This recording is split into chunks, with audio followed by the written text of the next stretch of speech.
अस्सलाम वालेकुम dear students. आज हम नेक्स्ट एक्सरसाइज शुरू करने वाले हैं और वो एक्सरसाइज है 1.3। तो 1.3 का पहला क्वेश्चन हम आगाज़ करते हैं, तो जिसके अंदर which of the following matrices are conformable for the additions, कि इनमें से बताना सिर्फ इतना सा है क्वेश्चन नंबर 1 के अंदर कि इनमें से कौन सा मैट्रिक्स किस मैट्रिक्स के अंदर ऐड हो सकता है। तो उसके बारे में पहले मैं आपको बताता चलूँ कि जो मैट्रिक्स के ऑर्डर सेम हैं वो मैट्रिक्स आपस में ऐड हो सकते हैं और जिनके ऑर्डर सेम नहीं हैं वो आपस में ऐड नहीं हो सकते। तो जैसा कि आप देखें ए मैट्रिक्स हमारे पास 2 1 -1 3 है, तो इस मैट्रिक्स का ऑर्डर है 2/2 का, और इसमें हमने देखना है कि बाकी सारों के अंदर किसका ऑर्डर 2/2 का है। तो इसमें आप देखें कि ए और ई का ऑर्डर सेम है, ऑर्डर इसका भी 2/2 का है, इसका भी 2/2 का है। तो इसका मतलब ये हुआ हम मैट्रिक्स ए को मैट्रिक्स ई के अंदर ऐड कर सकते हैं। इसके बाद मैट्रिक्स बी है, मैट्रिक्स बी का ऑर्डर है 2/1 का। तो इसमें 2 रोज़ 1 कॉलम है। हमने देखना है कि अब कौन सा ऐसा मैट्रिक्स है जिसकी 2 रोज़ और 1 कॉलम है। तो इसमें हम देखते हैं कि मैट्रिक्स डी जो है इसमें 2 रोज़ और 1 कॉलम है। तो मैट्रिक्स बी को मैट्रिक्स डी के अंदर हम ऐड कर सकते हैं। इसी तरीके से मैट्रिक्स सी है, इसका ऑर्डर है 3/2 का, यानी कि 3 रोज़ और 2 इसके अंदर कॉलम्स हैं। इसी तरीके से मैट्रिक्स एफ है, इसके भी इसी तरीके से है कि 3/2 का, यानी ये मैट्रिक्स भी 3/2 का है और मैट्रिक्स एफ भी 3/2 का है। तो मैट्रिक्स सी को एफ में ऐड कर सकते हैं, मैट्रिक्स ए को ई में, बी को डी में और सी को एफ के अंदर हम ऐड कर सकते हैं। ये बस इतना सा सवाल है।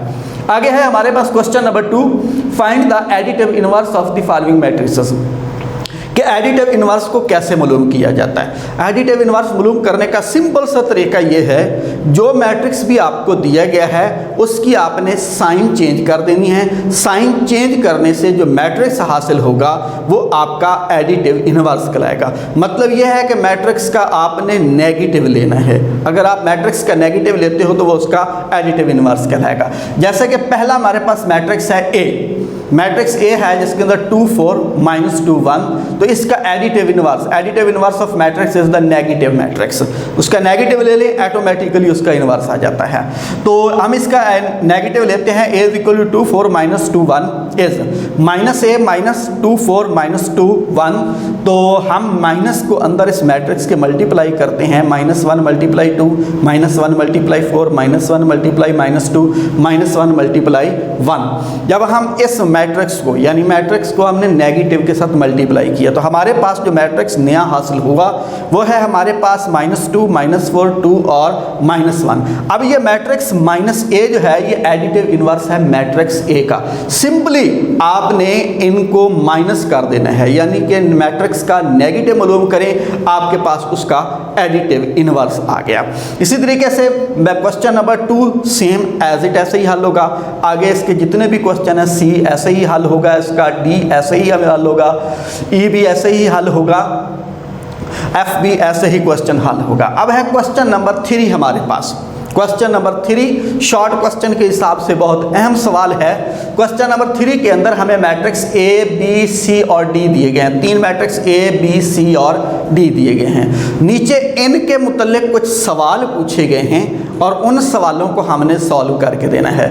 जैसा कि हमारे पास पहला सवाल जो पूछा गया है कि देन फाइंड a + 1 1 1 1, कि ए मैट्रिक्स है। पहला सवाल है a + 1 1 1 1 मैट्रिक्स हमारे पास, जो कि आपको वैसे नज़र आ रहा है कि मतलब a को इस मैट्रिक्स के अंदर हमने ऐड करना है। हमारे पास a मैट्रिक्स ये मौजूद है, a = -1 2 1। तो हम इस मैट्रिक्स के अंदर इसकी जगह पर हम a की वैल्यू, तो एज a = -1 2 2 1 है, और सो a = a + 1 1 1 1, और इसकी जगह पर हम ये वाली वैल्यू पुट कर देंगे। ठीक है, तो -1 2 2 1 और इसकी कोरस्पॉन्डिंग एंट्रीज को ऐड कर देना है, यानी कि पहली को पहली में ऐड कर दें, दूसरी को दूसरी में कर दें, तीसरी को तीसरी में कर दें और चौथी को चौथी में। The order of matrix A and the given matrix order same से दे आर एडेड इजीली। हम इनको आसानी के साथ ऐड कर सकते हैं। तो हम ऐड करते हैं -1 +1 -1 +1 और 2 को 1 के अंदर रखिए, 2 + 1 और आगे भी 2 + 1 1 + 1।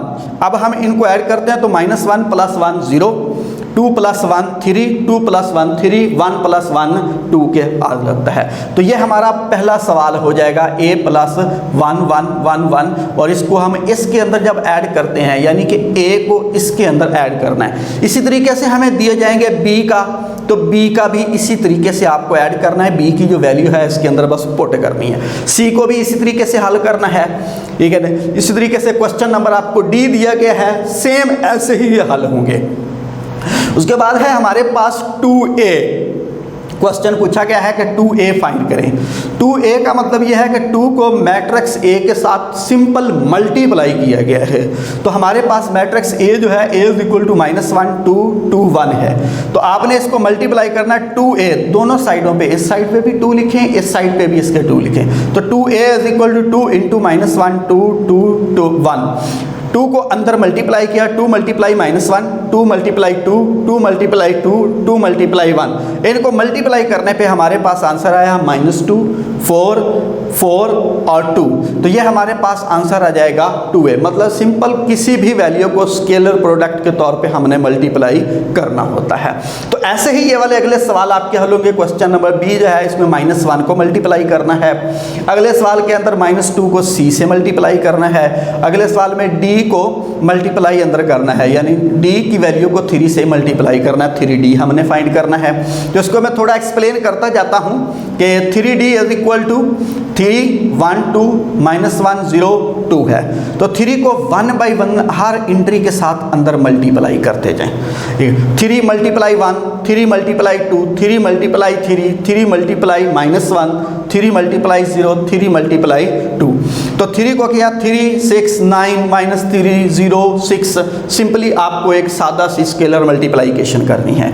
इसी तरीके से सी वाला मैट्रिक्स है 3c आपसे पूछा गया है, तो आपने दोनों साइडों पे 3 को मल्टीप्लाई अंदर करना है, यानी 3 × 1 3 × -1 3 × 2। तो उसका भी आंसर हमारे पास 3 -1 और 6। ये थे हमारे आज के 3 पहले सवाल, ठीक है। और इंशाल्लाह नेक्स्ट के अंदर हम हाजिर होंगे।